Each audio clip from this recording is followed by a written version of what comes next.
हमें पुरुषार्थ करके ही खड़े पैरों पे होना है। स्वयं का काम करके ही हमें समृद्ध होना है। कड़ी मेहनत के बल पे सतत बढ़ते ही जाना है। दूर बाधा सभी करके हमें मंजिल को पाना है। नए उद्योग के द्वारा राष्ट्र उन्नत बनाना है। आत्मनिर्भर बने भारत स्वप्न साकार करना है। आत्मनिर्भर बने भारत स्वप्न ये साकार करना है।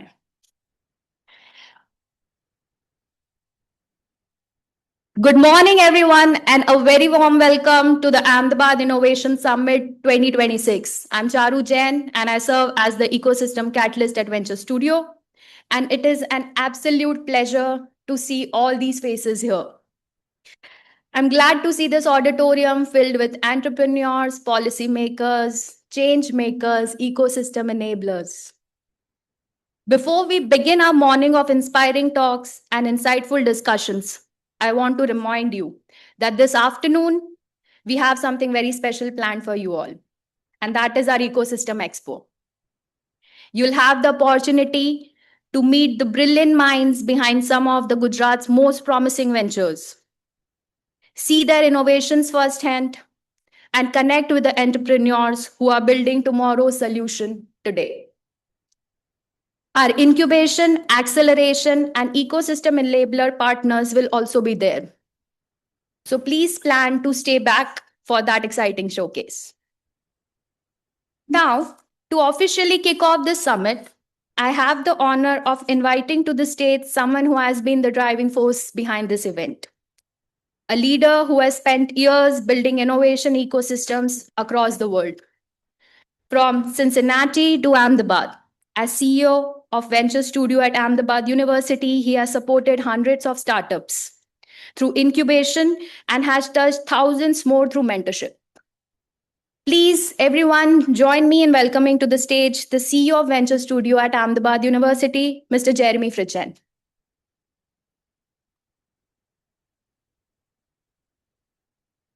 Thank you, Charu. Kemcho Ahmedabad. Thank you so much and good morning. What an incredible energy in this room today. So welcome everyone to the Ahmedabad Innovation Summit. You know, when we started planning this event, we asked ourselves a simple question. What does it take to build a truly thriving innovation ecosystem? And the answer, we realized, is in this room right now. It's all of you, the dreamers, the doers, the risk takers, and the problem solvers. I'd like to take a moment to thank all of our partners that helped this event happen.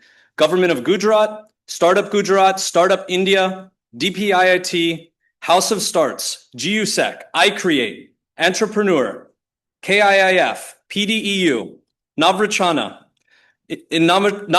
Innovation Foundation, GTU Ventures, GIFT IFIH, Echai Ventures, Upsquare, Growth 91, Startup Steroids, Wadhwani Foundation, Fiki YFlow, Thai Ahmedabad, ISBA, India Recycles, G Maitri, Growth Sense, GVFL, DevX, and IMA Ventures. How about a round of applause for our partners?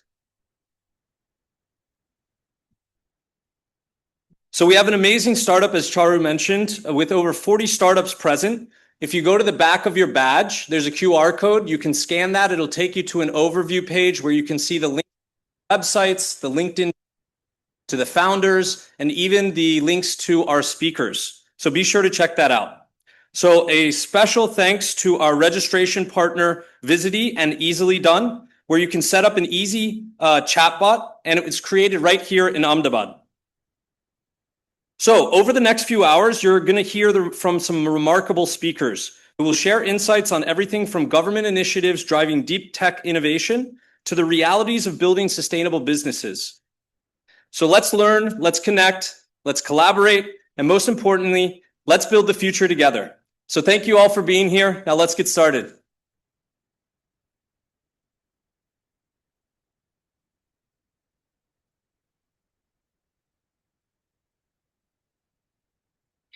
Thank you, Jeremy, for those inspiring words. Now, in keeping with our beautiful tradition of seeking blessings before we start anything, I would now like to invite Madam Sapna Poti. She is the Director of Strategic Alliances at the Office of Principal Scientific Advisor to the Government of India. Mr. Jeremy Fritzhand, CEO of VentureStudio. Ms. Juhi Bansal, Co-Director of the Center for Learning Futures at Ahmedabad University. Please proceed for the ceremonial live lighting.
Thank you so much.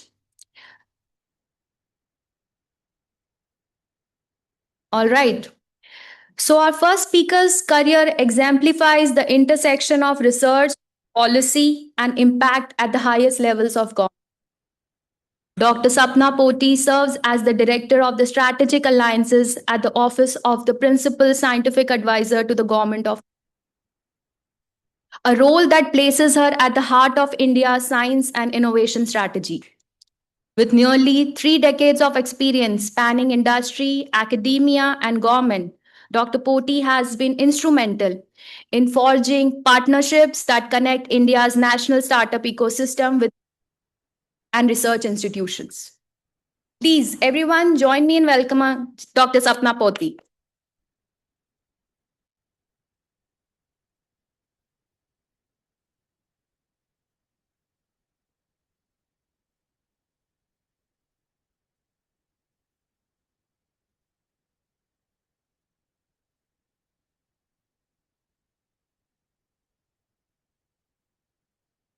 A very good morning to all of you. I'm actually, though born in Ernakulam, I'm brought up in Gujarat. So any opportunity to come here is something I look forward to. I've spent 16 years of my childhood here, largely in Kalol, if you know the place, and Hazira, which is closer to Surat. And so it's really nice to come back to Ahmedabad. Um, Office of the Principal Scientific Advisor, I'm not sure how many of you know. This was started by Dr. Abdul Kalam. And today we have the fourth Principal Scientific Advisor, Professor Ajay Sood from Indian Institute of Science. He's a nanotechnology expert and a quantum expert and so on. Our role is largely to advise the Prime Minister's office as well as the different line ministries on policies, on advocacy of and guidelines and all of that on science and technology. It also entails something called the Prime Minister's Science Technology Innovation Council, which is an advisory council which talks about the different contours of an AI mission or a quantum mission, water, waste management, One Health, and all of those things. Now, there is another department, which is what I head and which is what I started when there was a pandemic. And this is a new, kind of startup within the Office of PSA. It's called the Strategic Alliances Division. Why so? Because of the fact that beyond advisory to the government, the PSA's office could also look at large ecosystems which helps academia, startups, and industries to work together. And that's why this department was commenced. And this was during pandemic, because during pandemic, we had really, about 600, 800 innovations coming to us, and we had to quickly think of evaluating them, as well as getting them to be, deployed on the ground with fundraising and all of that. So this is what we have extrapolated today. And very soon we realized that we will always get about 10, 15 team members maximum, and we're not going to get anything more. So we decided that we need to have something called a digital platform. And that's why we started with our first national initiative, which is Manthan. Manthan is a digital platform where the demand of the industry, in terms of problem statements, in terms of centers of excellence that they want to establish, in terms of what open challenges they want to give to the innovators, what kind of support they want to give to the researchers, including in-kind, computing space, laptops, or anything, HPCs and so on, whatever they feel like providing is what Manthan is all about. So the demand generation is the first pillar. We have today, in 3 years, we have crossed about 8,702 crores worth of projects from industry for all academia and startups to, kind of win and take offline, because we do not touch funds. Manthan has also got the top 8 global government initiative, and I had the privilege to present it to 26 prime ministers and their delegations in the World Government Summit, which is part of the World Economic Forum, as well as United Nations in Dubai. And this was presented over a period of 3 days. The other 7 were from other developed countries. And India has been trying for about 11 years now for one of the government initiatives to be awarded, but this was by nomination that we had this. Now we have about 911 opportunities which have already been sourced from various organizations, and about 2,007 crores has already been deployed on the ground. Centers of excellence, 20 of them have been developed. We have had several R&D, several innovation challenges, and so on. In terms of global recognition and award, I've already mentioned the World Government Summit. In addition to that, we've got Dun & Bradstreet Business Excellence Award, and the public sector units also got together and gave us the Bharat Public Sector Units Award. Now, the first pillar is something that I've already talked about. We don't call it a problem statement. We call it an opportunity for each one of you here to, extract from the from the platform. Similarly, we also allow you to showcase your innovations. You can showcase yourself as a subject matter expert. You could also, share details of future centers of excellence that you want to build, future R&D that you want to do, and so on any sustainable development goal or any emerging technology. And then, of course, we also have exhibitions, online exhibitions on a regular basis. And then lastly, events. Now, events is also very important because we amplify the winners that win on Manthan. We amplify these stories by making international movies out of that. I've also directed a set of episodes, a reality show where we put up the reality show for startups which have no incubators, right? Those that have unincubated. There are several of them. So we made these episodes called the Mission Startup on Amazon Prime. And every episode teaches you how to attract talent, how to attract investors, how to manage an operation, and how to manage the entire ecosystem around you, and so on, including business planning and all of that. We have several catalyst projects on the platform. Airbus and IIP Dehradun, for instance, is doing a safe aviation fuel, and we would be having the first flight of Airbus very soon. We've also got ONGC to do an entire design of the factory, which will come for the SAF and so on. Dementia Design Studio in Nimhans is the other large project which has come out of it. Several quantum centers of excellence also have come out of this. Women in STEM, again, large impact school innovation programs, science communication, all of this find on the platform and centers of excellence. Now what we realized is most of these projects were actually taken by the tier one, the IITs, the NITs, the startups incubated by these AIMS, DRDO. These are the ones who actually picked up the projects on this platform. So that's why we realized that tier two institutes and universities are very shy of coming and taking these projects here. So we have started something called Uttan, which is upscaling of tier two, tier three colleges for the holistic advancement of the nation. This is a few months project. But we realized that we cannot, so what does it mean? That means that we set up innovation hubs in these tier two colleges. It also means we infuse a lot of, publications and patenting, AI courses, research methodologies, mathematical modeling, all kinds of inputs, which will make them to research as well as innovate better. Now, the problem is you cannot give these at a same level to all the tier two colleges because we have 55,000 such colleges. So hence, we need to have something called the LEAP framework, right? The LEAP framework is a National Research and Innovation Maturity Framework. Here we have 7 dimensions based on which we assess the maturity of that for it to be able to do innovations or research, right? So these are some of the elements when it comes to this thing. And it also has a 3 phases architecture, which means it has a rapid assessment and then it has a detailed one. For instance, if a CSR organization is interested in Ahmedabad University, then we need to do a much more detailed assessment on each of these dimensions in terms of how well are they doing in patenting, how well are they doing in publications, what are the issues they are facing on statistical tools or anything that is related to qualitative or quantitative and all of that, right? And then we give them an entire outcome-based framework so that then the capacity building is calibrated to this university. So several maturity levels also is something that we find out, and then depending on that, we provide as the same. So there are 2 large, pillars here. One is the capacity building, the ones which I talked about. Second is called MITI. MITI is setting up innovation hubs, similar to Atal, but much larger than that, and it's through untied funds. What I forgot to tell you all was that all of this is done with zero funding from the government of India. We get funding from philanthropic organizations, the 1 billion, 8,700 crores, all from industries, from philanthropic funding, high net worth income people, even villagers for that matter. They also have been funding our initiatives. And that is the kind of movement we have raised. And I call this white-collared volunteerism also in many ways, because a lot of people like you as individuals, people like you as organizations have come together in this movement and made this big.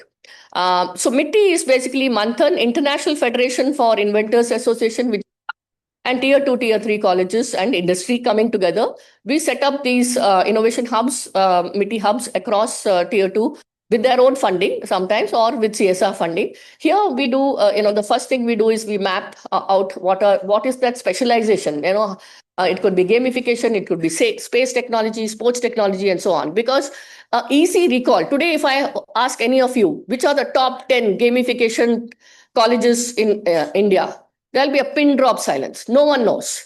Which are the top 10 steel? Which are the top 10 space? Zero. That's why we say tier 2 can be taking this space, right? So that's why we need to be pioneers in this and have top 10 in certain domains. And that's what MITI is all about, setting up innovation hubs in a particular area and domain for a set of tier 2 institutes. Through processes, through programs, SOPs, standard operating procedures, getting investors, developing the cohorts and all of that. So we have done quite a few of these already, though it's a very fairly new program. We have done faculty development, we have done sectoral courses, rural entrepreneurship empowerment, research internships. All of this has already been done in many of these. So it's a consortium stack of organizations who have come together, like I said, white-collared volunteers. They do charge a fee, but that's like basic minimal for their travel and for their mentoring and all of that, which is like hardly in few lakhs. And we have set up several of these. This thing. I'm sorry, I'm going very fast because I've been given only 20 minutes, and I think I'm left with very little time now. The third project which we are doing now, 70% of India is in the villages. How will a village or a farmer or a self-help group or a child from the village come on Manthan, and how can they articulate the problem statement? How can they select the innovation? It is impossible. And the startups also don't know today how to go to a village and sell their their technologies, right? There is no way. Where will they go? Will they go to a sarpanch's house? Will they go to a marketplace? Where will they go to sell their technologies? There's absolutely zero space. And that's why we are setting up something called the RUTAG Smart Village Centers. RUTAG is a program that we have been running from time Dr. Abdul Kalam was there as Pura. Pura moved on to RUTAG. RUTAG has been for 20 IITs and some of the funded, and we have got several rural technologies which have been in the labs or have been pilot tested, but a lot of it needs to be deployed on the ground, and hence we started with RUTAG. But now we have included the honeybee network, we have included all other Manthan innovations, those innovations which are there for rural, and it could be water waste management, which is agnostic of rural or urban. So here we have set up 50 RSVCs already, and another 15 are on the pipeline. We have started the baseline study. We start with the 50 villages around the RSVC baseline study. We map the baseline to the innovations right now but we are wanting to do an AI platform, and I was just discussing if GIFT could come together and if we could look at doing a very robust AI platform for all problem statements of India, matchmaking them to the innovations which are available, web crawling into all the web crawling into Manthan, as well as many of the websites of different institutes and innovation hubs. We have covered 13 states implementation. We have got more than 100 implementation partners. Out of that, 8 implementation partners have already deployed. And all these implementation partners get their own funding through CSR. We have made the collateral of the proposal and they have taken it to CSR and they have brought the funding themselves. Similarly, we have several, so this is the physical layout. On the left-hand side, you can you have an advisory and training. This thing, we also do a lot of adult learning because this is the only way that they will learn how to do waste management, how to segregate waste, RFID tagged waste management. What does that mean? Water, issues related to water and so on. For instance, they cannot tell us that there is arsenic water. They can just say there is some grease or some chipchipahat, as we call it, in the water, but we know it's arsenic water. So articulating that on the platform is something the RSVC implementation partner would undertake. We have 12 tracks. So we have 3 types of RSVC. Type 1 is deployment of technologies in these 12 tracks. Agriculture services with technology, that is the most important because the RSVC after 2 years has to be self-sustainable. We will not keep on pumping CSR fund into it. So agriculture services like drone spray or cropping pattern, using AI and various other, like organic fertilizer, all that is sold, right? So the RSVC makes some kind of operational cost, meets those costs. RUTAG and livelihood entrepreneurship, for instance, we have bead making machinery. We have quite a few this thing. So in fact, the other day I was in Mangalore, I met Bharat Beedi, Bharat Beedi. They have 50,000 women who are rolling beedies. Now, since tobacco is prohibited, they need an alternate livelihood. So we have given them a list of 76 livelihood technologies. So you can well imagine how much of backward and forward linkages they will do, and they'll be able to now revive a different kind of livelihood and ensure those 50,000 women get some kind of livelihood, right? So that is something that they will be doing. So there are several RSVCs with livelihood track, renewable energy, solar, Celco Foundation is our technical assistant there, and they, talk about solar as well as hybrid and so on in many of these places. EdTech, again, we have gamified a lot of STEM education. So we give that pro bono to all the institutes, to all the RSVCs, and the implementation partner can take that forward. Affordable housing, a lot of plastics are there, and plastic conversion into tiles and bricks, etc. So that's being used, and several of them are already on the RSVC section on Manthan. Water and sanitation, fintech, of course, assistive tech and health innovations. Since we already have an RSVC, we also encourage a lot of tier 2, 50 colleges around the RSVC, tier 2 colleges to come spend time in the RSVC, immerse themselves, take some problem statements and solve them. Now, first thing they have to do is take the problem statement, come back to Manthan, see if there is an innovation on Manthan. If they do not find the innovation on Manthan, only then they have to solve it. And CSR funding is made available to them for solving those rural problems. And government schemes also, we have Hak Dakshak and some other organizations like CAT have requested them to, for a fee, take government schemes to using our platform. So anything which has science and technology is part of the story. So these are several examples. You can see, a lot of SHGs and FPOs that we have supported. We have also got in several places and so on. We have now got to NABARD and showed them that what we can do. So with NABARD, we have set up a center of excellence or a project management unit, for RSVC, where they do the technology sandboxing, which means, studying the technologies, looking at if in rural space that is being this thing. We also have something called the village readiness level, because you all know about technology readiness level and market readiness level. But do you know that the innovations are village ready or not? For that, we have made a complete IT platform, and we have also developed the entire framework so that each one of you, for your innovation, get a score of are you village ready or not? Can you raise livelihood? Can you provide entrepreneurship? Are you, environment friendly? And all those dimensions. So that is the VRS score that the technology sandboxing team, which is PricewaterhouseCoopers, gives under the NABARD PMU. We also do a monitoring and evaluation of all the RSVCs. We look at how many of them are wheat generating, how many of them are millets and producing millets, looking at the markets for them, looking at beads, how many of them are developing beads, what is the market for that. So on an overview basis also, as a project management unit at a national apex unit, space, needs to know how the RSVCs are doing, where the facilitation is required, which FPOs need credits, and all of that. So financial linkages, market linkages is the other third vertical of this particular project management unit sitting in NABARD in Bombay. So so that is how we have 3 or 4 pillars under the project management unit. Type 2 is that many of the innovations like the IIT innovations of RUTAC, etc., can be taken forward by manufacturing them locally. So all startups don't need to innovate. Some of the startups can continue the story. Post-innovation, they can take technology transfer free of cost, because 35 out of 65 technologies are free of cost, which the IITs are happy to provide. And the tier 2 can do that. So I met the EDI Vice Chancellor yesterday. Thanks to your invitation, I'm here, so I'm making use of my time. I went and met the EDI VC, and he was very happy. The director was very happy that he said we will, across about 14 states, they have, entrepreneurship development going on. So they have asked for the list of 65. So they're going to take many of the technology transfer and develop startups and develop manufacturing, capacity, so that we democratize this thing. Yes, and the last one. Of course, Gaushala model is the other one, where we look at, bio-CNG, LCB, bioflock, cow lift, breeding technologies. So RSVC can also be a Gaushala, basically RSVC Gaushala methodology, where all these 5, 6 technologies are this thing.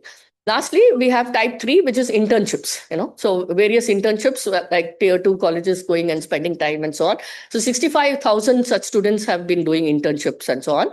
And the technology accelerators are looking at each of those and, taking it forward. I've already talked about the Indian RSVC Center of Excellence. Similarly, we have a global RSVC Center of Excellence, where we are taking all these 3 programs of Manthan, RSVC and Uttan to Africa, to Nepal, to Bhutan, and so on. So that's about it from me. Thank you so much. Any questions? Thank you.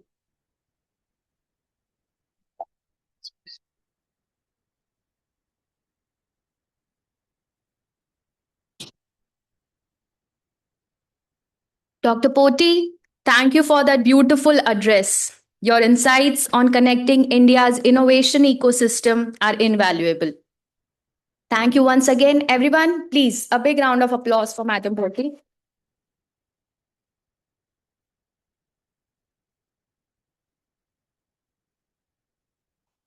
Our next speaker represents what happens when visionary leadership meets public service. Shri M. Nagarajan is an IAS officer who has spent his career proving that government can be a powerful enabler of innovation.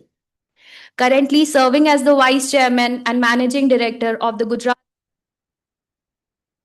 he is driving digital transformation and sustainable operation in one of India's largest public transport systems. Please, everyone, give a big round of applause. Please welcome Mr. Shri M. Nagarajan.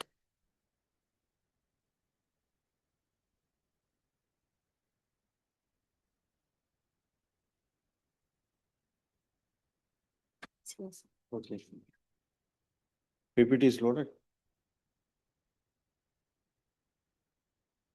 Very good morning. My best wishes to everyone on National Startup Day. And it's a great occasion that Jeremy chose to launch his flagship Ahmedabad Innovation Summit. Congratulations on the debut. So, like most of us, I've been going through a bout of fever and cold, so in my throat. And it's always good to talk about the Gujarat. It has been a place of action, growth, dynamism, and eye-popping surprises. It has been happening for the last 10 years, I can say, that whenever people think this is possible, something new happens in Gujarat ecosystem.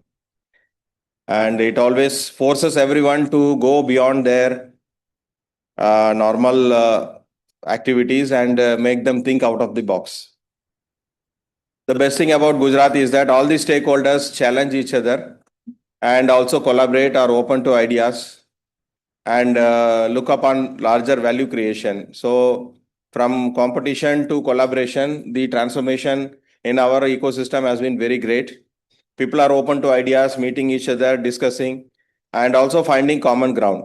It is not possible with any one person. A lot of people understood that if we come together and work, make the ecosystem bigger, make the pie bigger, the slice is going to be bigger for everyone. So that logic has always driven the Gujarat ecosystem for the more than decade, and we can see the fruits today. So I'll be talking about the general evolution of the ecosystem and how what could be the model for making India a startup nation. We cannot have few cities doing startups and then say that we became a startup nation. How do we make it everyone part of this journey? People in tier 2, tier 3 cities, students in small places, interior villages, taluks, how we can take along together. And also how we can evolve a Indian model of startup and innovation. We need not go by what the world thinks what is a startup. Being a country of 1.4 billion people, and in 2030, we'll be beating China as the world's youngest nation. More than 90 crore people in the productive category, which will be the world's biggest powerful force that we will have. And I believe that startup and innovation could be the lever long enough to lift this youth to bring their potential out of it. So that search for the model is what always inspires me to work with all of us in the startup ecosystem. So the state level landscape, we can see that when we talk about Startup India, Make in India and all that, it all starts from the states, and states look upon to districts and villages to power this kind of a journey. Gujarat has been a pioneer in several things, and there have been several first as an ecosystem. If we see, we were the first in the country in doing many things. For example, the Center for Entrepreneurship Development, it was established in 1979. So that was the year I was born. So the government, we have Gujarat Bank Venture Fund, which is a GVFL in the 1990s. one cannot imagine that, the word venture fund finding a place in the government files. And the word, long before this word venture came very famous. So 1990. And we can also see that the Gujarat, we had 3 departments competing with each other to support startups. The Industries Department gave the startup scheme in 2015. Education Department, higher education especially, they came up with the student startup policy. And we also have ITES enabled startup policy from the Department of Science and Technology. So all the 3 departments were actually competing with each other that I will do better for startups. I will do better for startups. Then we have EDI, established in 1983, and also Ahmedabad 2002, IIM Ahmedabad, they had an incubation center, and SSIP I have mentioned.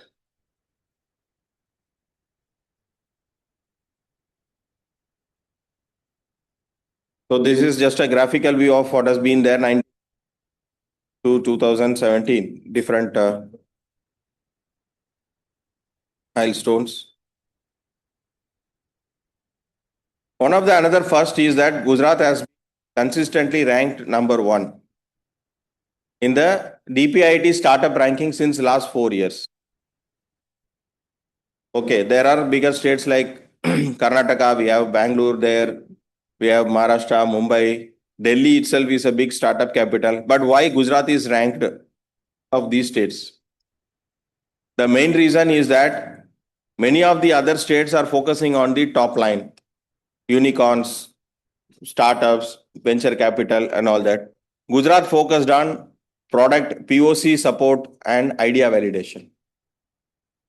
So we get all our marks from that POC support and idea validation. The student startup policy gives 2.5 lakh rupees for every idea across Gujarat. And more than 10,000 ideas have been supported so far in the POC support, where that makes Gujarat stand out. So that is where inclusive development and balanced development is there. And we have 17,100 DPI recognized startup, DPIIT recognized from Gujarat. These are the registered startups. There are more outside. And we have 210 plus incubators and accelerators, of which Ahmedabad VentureStudio is also one. We have officially a lot of mentors who are there, more than 300. And more than 7,300 women-led startups, almost 40%. And 1,500 patents filed by the Student Startup Initiative. So the outcome of funding all those ideas, more than 10,000 ideas, is that 1,500 patents have been filed, and 1,000 crore of financial support has been sanctioned for early stage startups. And now every district in Gujarat hosts at least one DPIIT recognized startup. One is a very small number, but there are many. And what is a ecosystem for women entrepreneurs? So there is a sustenance allowance which is given for women entrepreneurs, special support for events, dedicated incubation centers is in the ecosystem. When I'm talking about the ecosystem, I'm not saying only government. It is also the other academia, industry people doing different activities. And also dedicated acceleration programs like Herstart by Gujarat University. iHub also has done a lot of women-focused initiatives like We Start initiative, then We Start Ascent, and We Start Cruise for different stages of supporting women entrepreneurs. So as per the Startup India data, out of more than 2 lakh startups, we have Gujarat has 17,000 and odd, which I have mentioned. Ahmedabad has 4,700 and odd. Surat 1,700 and odd. Vadodara 1,200. Rajkot 1,100. And Mehsana, where I have worked, we also could improve from earlier. It was something around 100 to 284 now. So there is a tremendous increase in the DPIIT recognized startup in the Gujarat. The upward trend is also we can see. What are the various elements of Gujarat startup ecosystem? One is the startup themselves. Very dynamic across multiple fields, not concentrated on selected sectors, not tech only focused or not service only focused. We have all type of sectors, all type of technologies that one can do startup. And we even have a lot of social impact startups. In fact, GUSEC, Gujarat University is focused only for social enterprises, and they also been supporting a lot of startups. Same way, mentor involvement is very high. You talk about Chamber of Commerce, CI, FICCI, industry people, even government officers, not just me. There are a lot of people more like me who are always volunteering, supporting, coming, and available to guide the startups. They also work in their own areas, how they can support the startups consistently, not just in one or two postings, but consistently for the many years.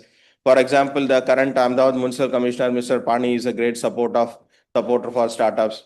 We had earlier different people, the last 2-3 principal and secretaries of the higher education department. I can recall Anju Sharma ma'am and Mukesh Kumar sir, who is currently heading, Mr. S.J. Haidar, all the people involved personally into how iHub can actually support the ecosystem from their levels. The kind of moral and official support they provide enables all the other stakeholders to come and collaborate with us. And mentors from the industry, I can recall all the industry doyens who are available for any kind of interaction with the startups, and industrialists who are running big industries right now. Accelerators are also doing a great job. In fact, when we launched India's first Tier 2, Tier 3 acceleration program, Bharat Next in Amrit Mahsana, we had many accelerators who volunteered to actually support it pro bono. In fact, the supposed to be competitors, 6 people collaborated on that one initiative and made that model a grand success because they could think beyond their own immediate mandates into a larger ecosystem perspective. And we have incubators and nodal institutes which are functioning very well and acting as the innovation pipeline. And Investor Connect is the cherry on the cake. One of recently I had saw a video from iHub where one of the investors was saying that one of the startup was saying meeting one investor in one event and having one meeting properly with them is a big achievement. Here they could meet 20 investors and do a series of meetings in 2 days, and you can imagine about the conversion and the kind of conversations they would have. And it is a value addition for both the players, startups and the venture investors. So this is a problem. I call it the problem of discovery. The venture capital wants good startups, and good startups want right venture capital. How do they find each other? By reducing the unit cost of interaction.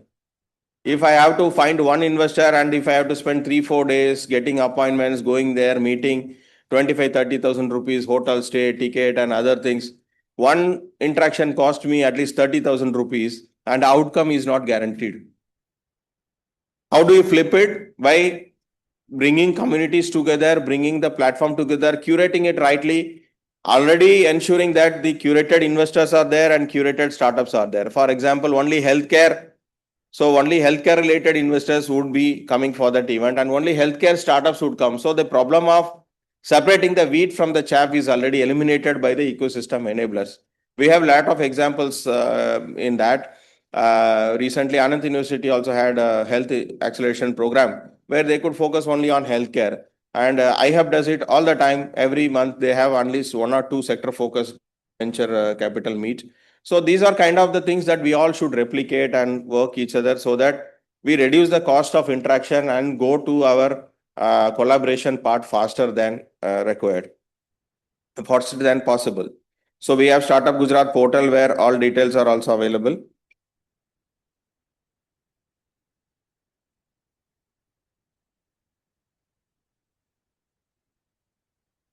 So there is in the ecosystem, we have strategic support in all the 4 stages, idea stage, seed stage, growth stage, and also business stage. The evolution of the student startup policy 2017 to 21, we had SSIP, then startup policy in 22, and SSIP 2.0 also is currently going on with outlay of 500 crores. This will continue till 27. And we also have different frameworks for various technologies like frontier and deep tech, semicon, IT services, academic and student innovation, industrial policy, and market access. So Gujarat has something for everyone. We have discussed many times, and we all know that they are acting as the central orchestrator enabling role rather than competing role, and that is very important, being a government supported incubator. So the socio-economic impact is that employment has been created at 4.5 lakh direct. Deep tech emergence has happened in Gujarat now because of InSpace, ISRO, SAC, and all that. The tech narrative also has been built up apart from the regular thing for Ahmedabad especially. And we are now having global reach. Our startups participating in all international events, including JITEX, COP28 and all. And how do we connect this with the local ecosystem is another thing that is happening, where localized innovation could scale to national and then state level and national and then even international.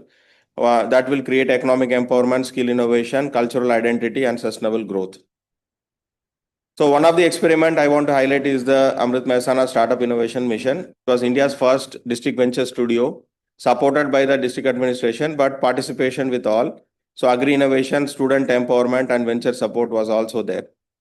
So when we talk about India as a startup nation, how do we start and make every village a participant, every taluka, district? So that is what we need, that we should catch the mang. In the 13 to 18 years, we should work on promoting idea creation, creativity and innovation at the school level where ATLs are there. And we should promote student level innovation pattern, POC prototype, which Ahmedabad University is also doing. Of course, everyone, all the educational institutions. And then about 25 would be the idea to enterprise context, where mentoring support, state support, angel investors, seed funds, and acceleration. The good thing about Ahmedabad ecosystem is all these are interconnected. All the stakeholders are knowing each other, and we always try to give references and surface the best startups to their next level, what they need. So how do we scale it across the nation would be a challenge, but that is where the real opportunity for India lies. So as I mentioned, from village to taluka, at the district level, universities and industry associations come together. We have the district innovation hub, which we call it the district venture studio. And then from there, we go into the state ecosystem and national ecosystem. This is a hub and spoke model of innovation that Gujarat is creating right now. And the problem is that 95% of India's districts have no startup activity. How do we make it happen? Then local youth have ideas, but no ecosystem. So we need to build that right at the bottom level, and money flows out. So we should try to support them locally. The solution is to turn every district into a startup hub, local mentors solving local problems, district funds by local investors, and platforms to help them grow. If we scale this idea, what could happen? The core idea is that 775 districts across India launching 20 startups, new startups a day, year, would create 15,000 startups a year. That will create a ripple of job creation and also local innovation ecosystem. This model can ignite the tier 2 and tier 3 innovation ecosystem and drive national transformation. So this is a sample of glimpse of the venture studio that was launched, and it is operational, and they also work with all universities and colleges right now. So venture capital ecosystem, we have GVFL, which is already there. I have Seed Fund, then Gujarat Startup Fund, a state government thing. Gujarat Gift City AIFs are another emerging opportunity for high growth startups. IMA Ventures, GT Ventures. These are some of the major players who are very active in the funding space. And some of the student startup unicorn from Gujarat, we all know Bharat Pay. Very less of us know that it started as a college project in Bhavnagar. So all these small ideas have big potential, provided they are supported by the right people. And also Apna, Nirmit Parikh is a Nirma University student, and he founded Apna from Ahmedabad. Now it's a unicorn, and also having presence across multiple countries. So any idea has big potential. It needs right nurturing and also the ecosystem. And we also know about grassroots innovation, which Professor Anil Gupta has been doing for 4 decades.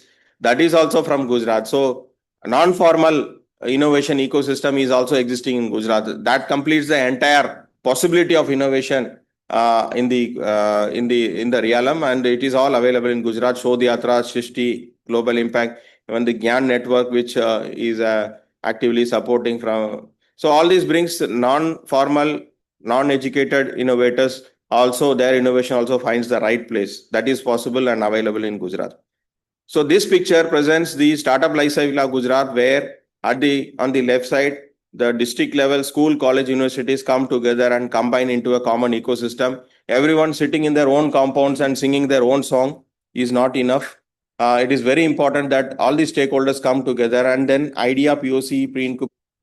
From the startup stage, we need to support then incubation, acceleration, and right up to the stage of IPO. We have an interconnected ecosystem, and we need to broad base it, connect everyone, and keep interacting and discussing more, and also connecting with the right people and taking it forward. So this entire life cycle is available in Gujarat. If you want to compare this to, say, Telangana or Maharashtra or Orissa or even Jharkhand, just you can fit the speaker and see who is doing what the industries commissioner is doing, what the iHub type institution is doing, what each and every college is doing, what each and every district is doing. We can fill up the puzzle. So that is what is possible. Second, and also on a broad level, if you look at the 1,000 feet view, we had these 4 waves of evolution of ecosystem. From 95 to 2005, we had global capital and global teams, Google, Facebook, and all. We never knew what is startup that time.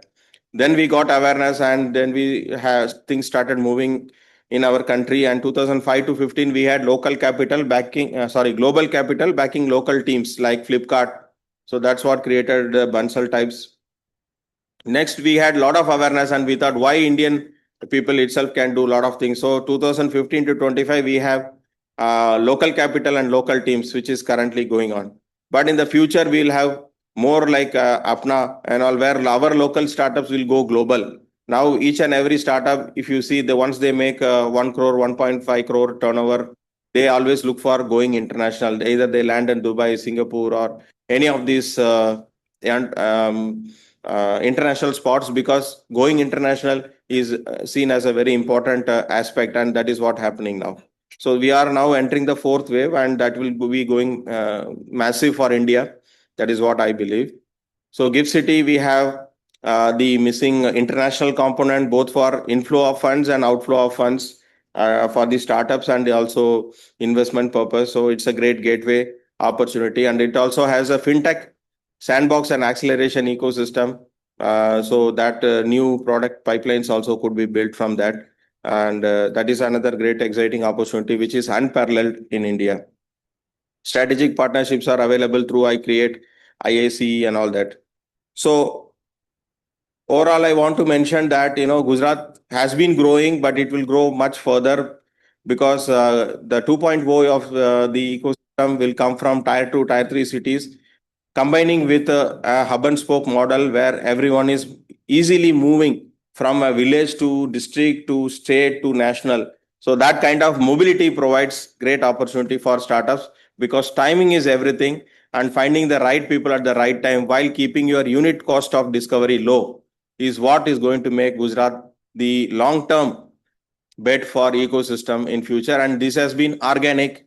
It is not a copy-paste model that people can do it. So it will take time. It has taken time, but now it's time to get the best out of it. And activities like this, National Startup Day, not just 1 year of the day, every year is going to be a startup day for Gujarat very soon. Thank you so much, and good to see you all today.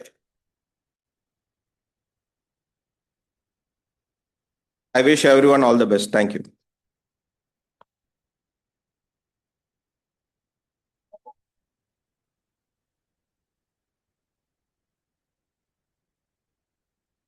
Thank you, sir. Thank you for sharing your wisdom with us today. Everyone, Mr. M. Nagarajan.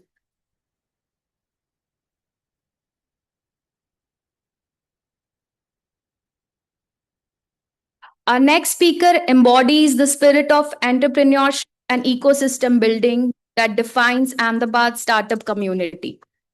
Mr. Bhavin Bhagat is the president of TIE Ahmedabad, one of the most active chapters of the world's largest network of entrepreneurs. Under his leadership, TIE Ahmedabad has become a vital platform connecting founders with mentors and opportunities. Everyone, please welcome Mr. Bhagat.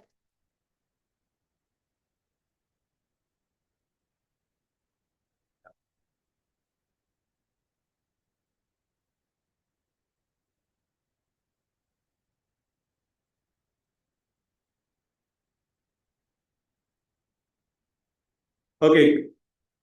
Good morning, everyone. I started my journey as an entrepreneur in year 2013. when we launched a company called India Best for Sale. When we started, we only had an idea that there is a problem which we want to sell, which we want to solve.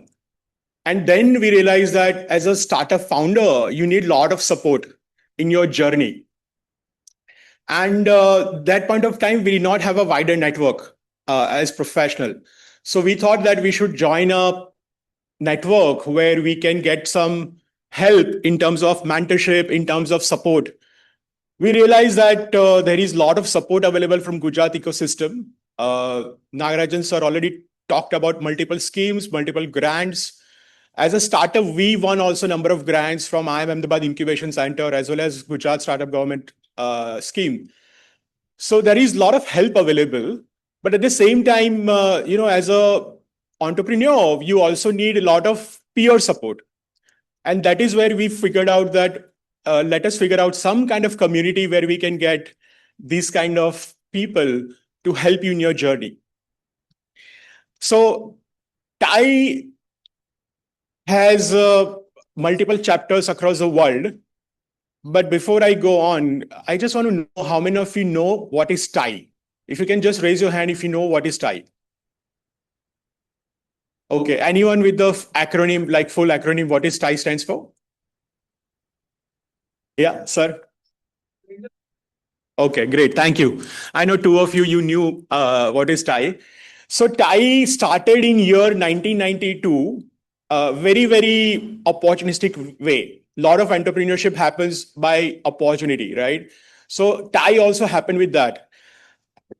There was a Indian diplomatic mission was going to San Francisco in year 1992.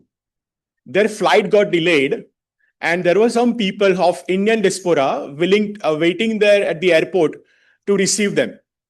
And because they were there and they had to wait, they got talking. During this talk, it emerged that we should meet often. All of these people were competing in the market as a tech companies. However, at that time, they realized that they all face similar challenges in US, where they would think that Indian talent is good for back office jobs and stuff like that, not for development. So they thought that we should have a bridge between India and US so that the ecosystem gets more developed between both the countries and more support can come from US to India and India to US. And this is where TIE started, the Indus entrepreneurs, meaning India and US, making it Indus. Initially, they had some names, they evolved in that journey. Currently in Ahmedabad, we have the founder of TIE, Mr. AJ Patel. He's there right now. He's there this evening and tomorrow. We've heard from him, like, how did he start? How did he, first couple of years, how did it go? And he said that he's a commerce graduate who could start TIE, and Narayan Murthy, Mohandas Pai, Tata Sons, all of them, they became member of TIE. He shared that it's only a good vision and good support from ecosystem which allow you to thrive in a community like TIE. So I'll quickly run through what is TIE. As I said, right now there are 64 plus chapters across 14 countries. In India, we have 28 chapters. Ahmedabad chapter was started in year 2000. We just completed our silver anniversary on December 17th last year. In Gujarat, we have 3 chapters. We are trying to open another chapter in Gujarat. In each chapter, the chapter runs locally with local ecosystem flavor. And as TIE as an organization, we are neutral to all organizations. We don't compete with any other organization. We work with all. Nagarajan sir said that, in Gujarat, all these associations, all these incubators, they work with each other. They also compete with each other. So in a way, we have a very healthy ecosystem in Ahmedabad. Currently, TIE Ahmedabad has 260 entrepreneurs. We do 60 plus programs and events throughout the year, roughly 5 events a month. We have sports, we have mentoring sessions, we have many activities. And we also have more than 20 plus partners events. This is one of the most favorite events and programs. This is called Coffee with Mentor. Now, as a startup founder, generally people say that you should have you should have a mentor. But what we realized that you should not have just one mentor, you should have series of mentors. Because not everyone is good with one subject area, right? Like I could be good with one area or maybe two areas, maybe three areas. But as a startup founder, in your journey, you will require expertise of different flavor at different times. So we do sessions such as how to grow business in US, how to recruit an A team, how to raise your first funding from external capital providers, how to go about managing conflicts between co-founders, how to go about ESOPs. What we do is we pick up a theme, we invite applications for one-to-one mentorship, okay? One-to-one mentorship is very good because then you can go into depth of someone's challenge and share the views from the other founders. We select 3 to 4 best possible mentors for that particular topic, who would have done it, who would have seen it, who would have done it multiple times. They would come and talk about those topics. So let's say as a startup founder, if I want to grow in US in 2026, and I go and apply for this one, and then the TIE would arrange one-to-one mentorship for that particular topic for my goal. So this is Coffee with Mentor. We also have a program called TIE Young Entrepreneurs. My son is going through this program at this point of time. He's in grade 9. He's 14 years old. So for grade 9 to grade 12, we have this program. We want to expose youngsters to entrepreneurship at an early age. Look, as a individual, if we want to contribute towards India, we can't just be a job seeker. We have to become a job creator. And as an entrepreneur, you create wealth for yourself, but you also create wealth for a lot of families who work, whose family members work with you. So we want to expose our youngsters at an early age to entrepreneurship. A lot of times, students, when they go abroad, academically very bright, but they do not get the top jobs because they do not have experiences outside the curriculum, outside the academic background. And my nephew is right now studying at San Francisco, one of the top universities, and he struggled for 9 months to get one internship. And his point was that whenever I used to compete with other folks, my grades were highest, but the other folks had already 5 to 6 internship experiences. So they were well versed with how to go about interview, how to go about talking about your skill set and all that. So point I'm trying to make is that we want to catch students at an early age with this TIE Young Entrepreneurs program. By the way, TIE Young Entrepreneurs program is supported by many distinguished individuals. Currently, 2 of the IIM Ahmedabad professors are helping us on this particular program in this year. We also have TIE Women program, where we have created a special program for women entrepreneurs. In this, each TIE chapter who participates in this program selects cohort of women entrepreneurs. This chapter would help entrepreneurs to go through various subjects. The idea is to pitch. The end goal is to pitch and win Ahmedabad and then national. Very recently, month of January, first week of January, Ankita Vargarsia, she won TIE Ahmedabad program and she competed nationally and internationally at TIE Global Summit in Jaipur. Her startup is working towards organic waste management technology. She is IIT Kharagpur, and all the other 2 co-founders also are IIT Kharagpur. We are supporting through TIE Ahmedabad, and her experience, I think she'll share towards the end of the presentation. If you win this competition, obviously you get $50,000 cash prize.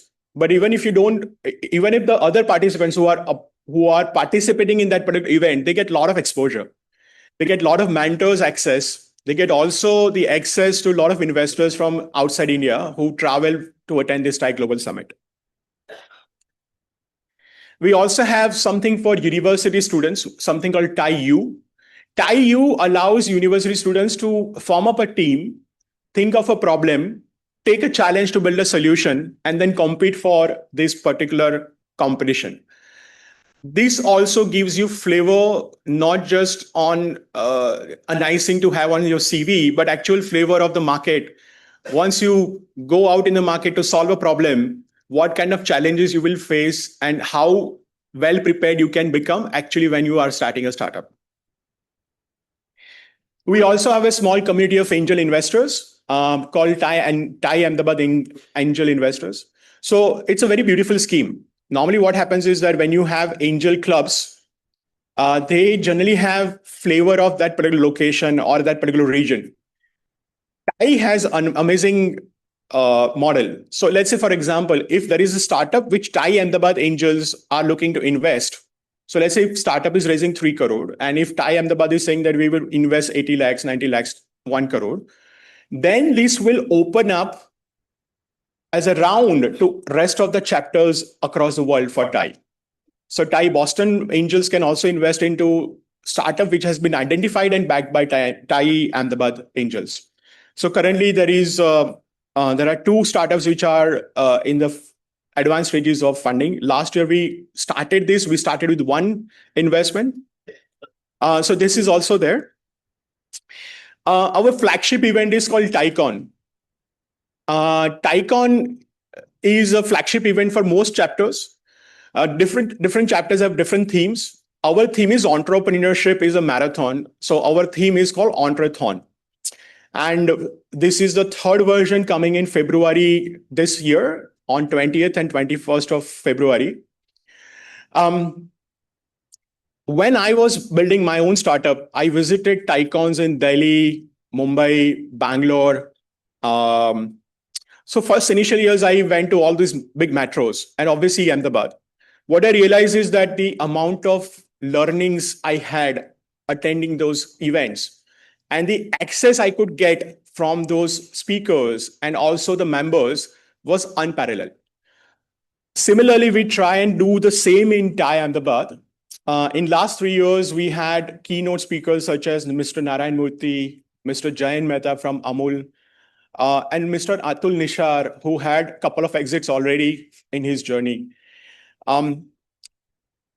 So we bring a lot of speakers, we bring a lot of stories of entrepreneurship in front of you, which may help you in motivating you going further and further.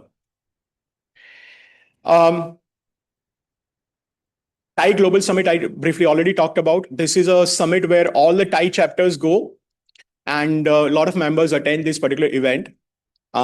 Recently, this got attended by more than 80 people from Ahmedabad who traveled to Jaipur for 3 days. And we met a lot of speakers, we met a lot of celebrities, we met a lot of friends, and we partied hard as well. We have different types of membership. When someone joins Thai, they generally starts with associate membership, where you are joining the community and you are seeking some help. This is where I also started as an associate member. Recently, we did their 1-day retreat. This is charter members retreat with family. Okay. So this is one of the. So there are multiple success stories which we have seen during last 1 year. Ankita, who participated in Thai Global Summit on behalf of Thai Ahmedabad, her company's name is Billion Carbon, and on the 3rd day, I asked her, like, Ankita, what's your experience like? And I said, honestly. And she said, Bhavin, I can't believe the amount of exposures I've got. I've got so many people asking my number to connect afterwards and asking about my investment round. Obviously, this is very exciting. I've been telling them that I'm not raising right now, but as soon as I want to raise, I'll come back to you. And she said, I did not expect this much of support from overall ecosystem. So this is Ankita. Some of you may know Milap. Milap Singh Jadeja runs multiple ventures. One of his ventures is called a TV show like a Shark Tank. It's called Kal Ke Crorepati. It is live on Jio Hotstar. Milap Singh had been running multiple ventures, multiple initiatives. he had this idea that I want to build an IP which is available for Bharat. And he got one of the members from TAI, Jignesh Patel, a serial entrepreneur. He backed him for Kalke Karodpati, and he became a business partner, and he invested into this particular IP. And now they have been working on multiple such IPs. So these are a couple of success stories I thought I'll mention that what can actually happen. I thank you, Jeremy, and the team at VentureStudio for your time and opportunity to represent TAI Ahmedabad. As I said, we work with all incubators, all associations, everyone who work towards entrepreneurship. Wishing everyone all the best on this National Startup Day. Thank you very much.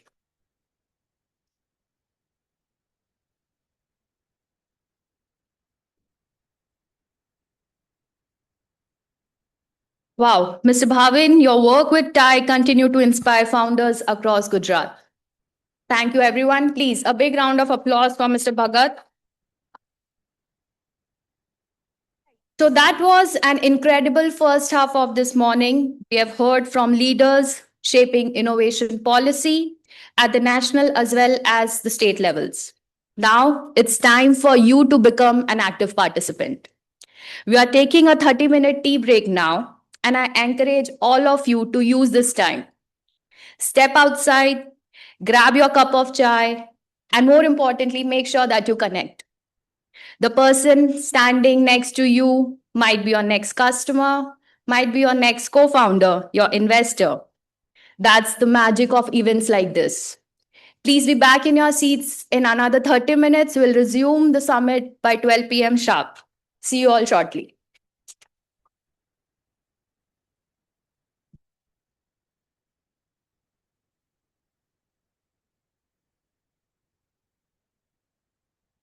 Hello. Yes, I welcome all of you back.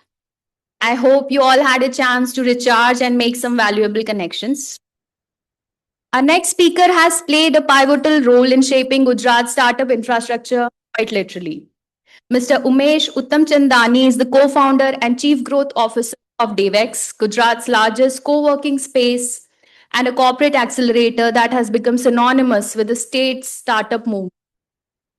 What started as a vision to provide more than just desk has evolved into an innovative framework that mentors entrepreneurs from ideation to market success.